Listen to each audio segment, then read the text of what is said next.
Goddag. Goddag. Hej. Har du problemer med strømmen? Ja, men det sidder oppe hos Marlene, som klikker relæet fra. Nej, det gør hun ikke. Jo, men det har jeg dokumentation for. Jamen, prøv at høre, jeg har lige stået op, og der klikker det fra. Nej, men det gør den så ikke. Men Det gjorde den. Ja. Men den er ikke sat til det op. Det er det, der er problemet. Jo, den er sat til. Nej, det er den ikke. Nej. Jamen, prøv at høre, jeg har lige stået derop, Jamen, det er den og ikke. vi kan lade den koble ind, mens jeg var deroppe. Og mens Hvorfor? prøv at høre, mens jeg står deroppe, lige pludselig siger det bum, og så slår den fra. Altså, det er det eneste, jeg kan sige. Ja. Det er derfor, jeg nægtes adgang til... Det ved jeg ikke. Nej. Det skal jeg ikke kunne sige. Nej. Jeg er her for at løse et elproblem. Ja. Hvor kan det være, at man taber dem til? Hvor kan det være, at man hele tiden trækker stik fra? Prøv at høre. Det ved jeg ikke. Han vil gerne ind. Du vil gerne ind. Jamen, der er ingen grund til det, for problemet er først opstået, da jeg skrev til bobestyreren. Okay, men vi er enige. Du har lige sagt, at der ikke er noget problem derinde. Den kortslutter, når der sker noget. Jamen, jeg vil gerne med op og se, at det sker, som du siger. Jamen, den er lige slået fra. Jamen, vi går bare op og tjekker. Okay. Du har ikke noget fra nu. Nej, men vi går op hos Marlene og tjekker. Det er det, jeg siger. At den slår fra. Den er lige slået fra. Jamen, lad os gå op og kigge. Jamen, hvad vil du op og kigge til for? Altså, fordi den står her, når du tænder noget inde i lejligheden. Nej. Det er det billede, I forsøger at skabe. Det er ikke det, der sker. Var det, der skete? Jeg ved ikke, hvornår du kom hjem, og jeg ved ingenting. Nej. Jeg ved bare, at mens jeg stod op, så slog den fra. Okay, jamen, lad os gå op og kigge det. Nå, har vi modstand på at komme op og få løst problemet? Jamen, vi kan ikke løse problemet deroppe. Jo. Prøv her. Nej, vi går op og kigger nu. Han siger, at problemet ikke bliver løst op i Marlenes lejlighed. Jo, lad os nu gå op og løse det. Han siger, at problemet bliver ikke løst op i hendes lejlighed. Jo. Han har lige sagt, at vi går op og kigger.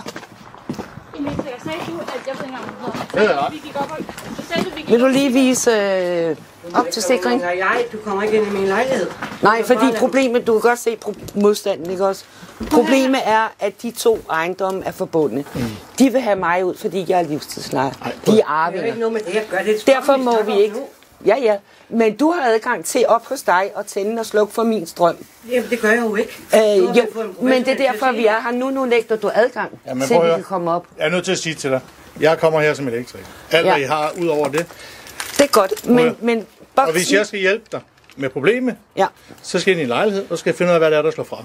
Vi starter heroppe, så går vi i min lejlighed. Nej, fordi jeg har konstateret, at den slår fra, mens jeg står deroppe. Uden Marlene gør det. Ja. Prøv lige at høre. Og jeg stod lige foran. Og prøv at høre, hvis du vil hjælpes, så skal jeg op i din lejlighed og hjælpe dig. Nej. Og hvis ikke jeg må det, så er den der skrevet igen, for jeg skal holde weekend. Okay, så skrider vi alle sammen. Ja. Fordi problemet... Men du får ikke noget strøm. Nej, problemet sidder deroppe. Og det er derfor, at vi ikke kan komme op. Men der er en professionel her, der siger, at strømmen ikke er dækket der. I er afsløret alle sammen, okay? Jeg kommer altså som udvendet, bare lige så. Jeg har lige min tvivl. Fordi når ikke vi kan få lov til at komme op, Prøv at uanset hvad du siger, det er muligt, den slår fra. Men og det tager du ikke for gode varer. ikke før jeg selv har set det med egne øjne. Så så kan jeg desværre ikke hjælpe dig. Det er jeg nødt til at sige.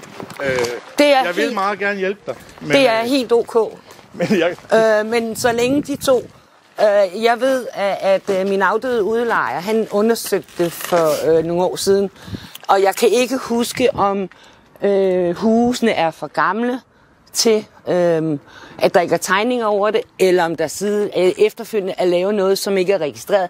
Jeg ved bare senest for en del år siden, da han fik indlagt individuel strøm i hytterne, der havde han elektrikeren til at måle igennem. Og de har begge to kastet handsken i ringen.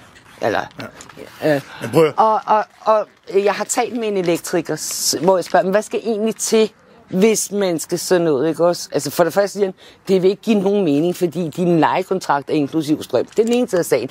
Men han sagde, han er ikke vant til at udarbejde priser. Hvis man skal adskille de to bygninger, så alene en månedsløn, i hvert fald til en elektriker, og det er uden materialer. Det kan også godt være derfor, han har... Det kan ikke svare sig. Ja. Så derfor sidder... Hun kan styre, hvornår jeg har strøm. Hun kan tænde og slukke, og det er det, der sker her. Og det har stået på i 11 dage. Jamen, og det er derfor, man ikke må komme op og se. Det er ikke det, der sker. Det er jeg nødt til at, jeg er nødt til at være helt ærlig, og jeg er helt ærlig over for dig, men det er ikke det, der sker. Ja. Fordi at jeg går derop, jeg tænder for strømmen på den gruppe, som slår fra, og siger, der er jo ikke noget problem. Og så fandt vi ud af, at du var oppe hos Sten. Den slår fra, inden den overhovedet registrerer, den slået til. Det er det, der er så sjovt på deres video, som jeg først fik... Det gjorde den ikke. Jeg slog den fra, og der var strøm. Men hvis det nu er så fair square, hvorfor er det så, at alle arvingerne har nægtet mig at komme op og se prøv at høre, det vil jeg slet ikke blande mig i. Jeg er her som elektriker. Men det er jo fordi, der foregår noget, der ikke tåler dags. Du er nødt til at tro på, at jeg er her som elektriker. Sikkert. Jeg er fuldstændig uvidende. Ja. Jeg så bare, og jeg siger, at der er ikke noget strøm.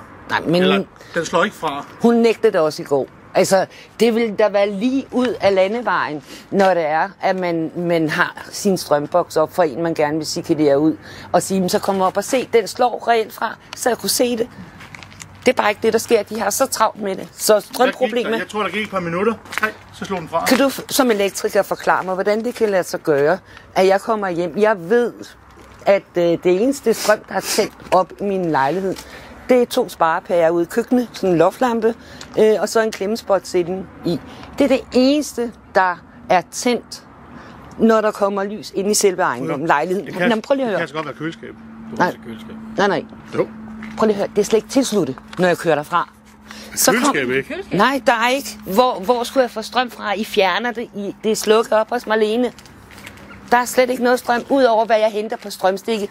Og det må du altså ikke. Du skal huske, det kan du tro, jeg må. Det kan du tro, jeg må. Det er meget ulovligt. Bare du ved det. Jeg har advaret dig nu. Ja, fint. Jeg tror, vi stopper den her. Ja, så hvad det hedder, så går jeg ikke op, som jeg plejer. Og så lige pludselig får jeg lys i lejligheden. Nå, det var da interessant. Så går der ganske kort tid, så slukker det igen. Fordi, var der lys, da du kom hjem? Nej, der var intet. Nej.